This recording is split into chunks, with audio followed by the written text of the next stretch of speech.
Unlock your potential today at skillbakery.com. Welcome back.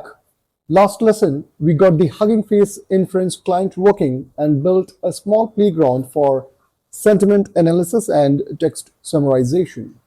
Today, we level up. We learn how to actually choose and work with models on the Hugging Face Hub.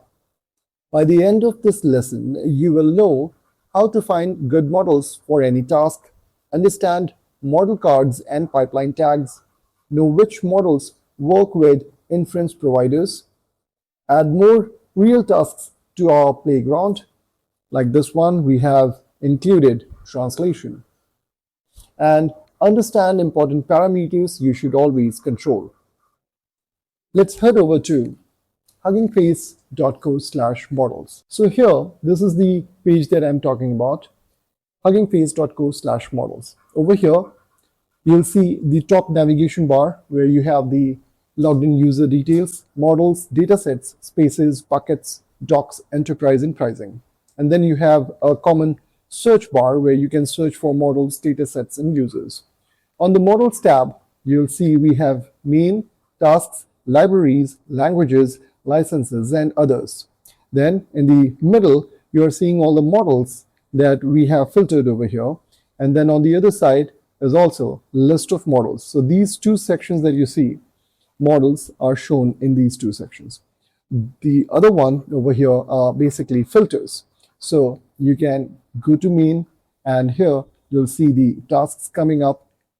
You can click on reset tasks to get these back and accordingly choose the kind of task that you are looking for, like text generation or image to text or image to image, text to image, and accordingly the models will be filtered over here.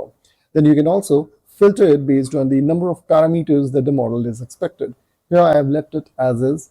Then you have libraries, so you'll know the models support what libraries. So if you click on PyTorch, all the models supporting PyTorch will be filtered and shown to you. Similarly, we have apps and inference providers, and then you can add your own hardware over here to filter the model list. On the other side, you can see you have inference available and most downloads, or you can sort them based on these parameters. Inference available will highlight the inference providers, and here you can see these are all the inference providers, and based on that the models will be shortlisted over here.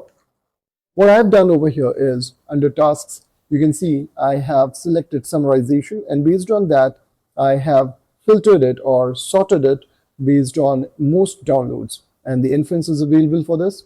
So here you can see the first model that is coming up is Facebook bot large CNN. So this is the model, let's say, we want to work with. What we'll do now is we'll open this particular model. So here on the next tab, you can see I've opened it up, and here you'll get the details of this particular model. So you have summarization, transformer support, PyTorch support, TensorFlow, JAX, Rust, and all these kind of support that this model has. We can also see the license, it's MIT, and then we have the model card, files and versions, and then we have community over here. Let's go to model card. Here you'll get the basic idea what this model is all about. So a basic description about the model and how to use is shown over here. You'll notice that it is making use of the pipeline API. So if you want to learn more about the pipeline API, you can head over to this particular link, which is shown over here. So you have pipelines, the pipeline abstractor. So you'll notice that in pipeline, we are passing the kind of task that we want to accomplish, like text classification. And here we can also specify model as well with the model parameter. Now over here, coming back to the summarization aspect, we can see that we are using the pipeline. And here we are saying the task is summarization, and the model which is going to perform this task is Facebook bot large CNN. And here you can see one sample as article, and this is what we are doing. So we are using the summarizer, and we are passing the article as parameter to it. The max length and min length has been defined over here. Do sample is set to false, and here a demo is shown, that is the summary text that one will receive based on these parameters. On the other side, if you notice, we have the downloads last month. Here is the counter for that. Then we have the inference providers. You can see that we have Hugging Face Inference API available. And here, if you select the examples, you'll notice one of the examples is shown over here. And as soon as you select that, you'll see that this is performing a summarization on this particular example, and it's currently in progress. As soon as this gets completed, you'll see the output over here using the href Inference API. So here you go, and you can see the summarized text. Now, the best part is if you click on this view code snippet, it is going to show you this pop-up. And here you can see that we are making use of the href Inference API. And then these are the languages that it supports. So Python, and then we have JavaScript. So you can get the code for JavaScript over here. So we have the huggingface.js, and this is how we are making use of it. So we have our inference client, and we are passing the Hugging Face token. We are getting the client created, and using the client dot summarization, we are passing these three parameters, model, input, and provider, to get the output.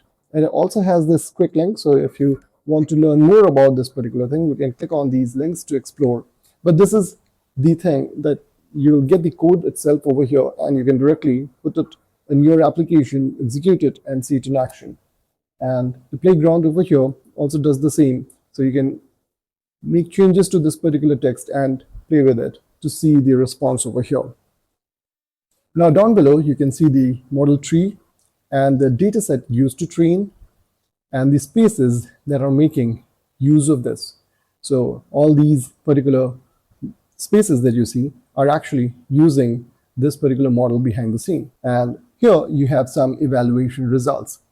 So what we are going to do now is that we have explored everything. We will be heading back to our code, and we'll see how we can make use of another feature or functionality called translation, and we'll be making use of another model over here to demonstrate the same. So in our code, as you can see in our index.html, what we have done is we have introduced a new tab called translation tab.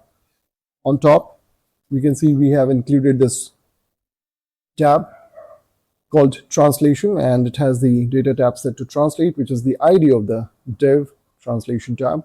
And over here, we have introduced this model, Helsinki NLP, that's Natural Language Processing, Opus MTEON FR. So this is basically English to French. And here you can see the text area where we will be entering some dummy text, like the future of artificial intelligence is open source, and then this button which says translate to French. On click of this, the result will be shown inside this div. So if I take you to our index.js page, we now have the translation functionality. We have the click event listener, and inside this, you'll notice that we are making use of the href, that's the Hugging Face client that we have created, and then we are making use of the word translation or function translation, and inside this, we are using model and inputs. So if I take you to this particular model by going to models Hugging Face, searching for this particular model over here, you'll notice this is popping up, and it will take me directly to that particular page. Over here, what I can do is select one example, like over here, and then I can click on view code snippets, and this is going to take me to this particular model, and you can see that we are making use of translation method. So anytime you feel like from where I'm getting this particular method, you can head over to that particular model page, and you can see the view code samples to understand what methods are available, and accordingly you can utilize them in code as well, like we have done over here.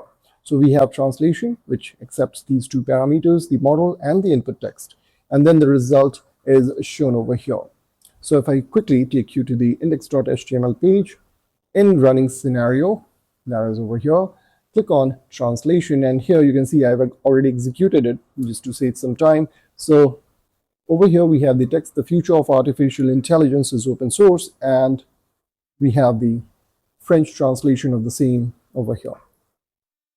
So that's how easy it is to explore the Hugging Face Inference API and come up with n number of use cases like we have covered in our past two lectures: sentiment analysis, text summarization, and now translation. So whenever you're looking for a model, the criteria that I would recommend is on the models page, you always select based on inference available. So that is the first criteria. Always filter by inference available. And then prefer models with high downloads and recent updates. Do check the license if you plan to use it commercially. And then start with smaller models because they load faster and they cost less. Use the inference widget on the model page to test before writing code. We have already explored that.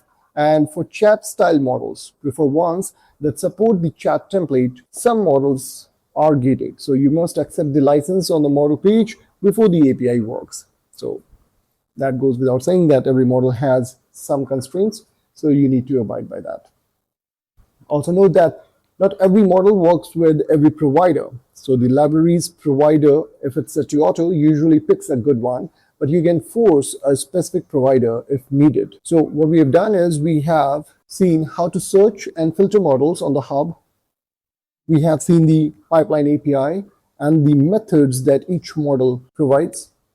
We have expanded our playground with summarization, translation, and sentiment analysis. We have also explored the key parameters and best practices for choosing models.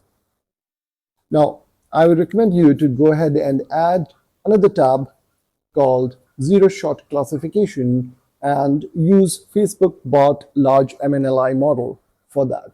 So let me write that down for you. This is the model I'm talking about, Facebook bot large MNLI. So what you'll do is let the user type a sentence and candidate labels, comma separated, and then see what this particular model is doing. You can explore the details of it by clicking on this particular model result, and you'll be taken to that particular model page, and there you'll be able to see more about it. So give it a try. Let me know how it went. If you find the video helpful, don't forget to like and subscribe.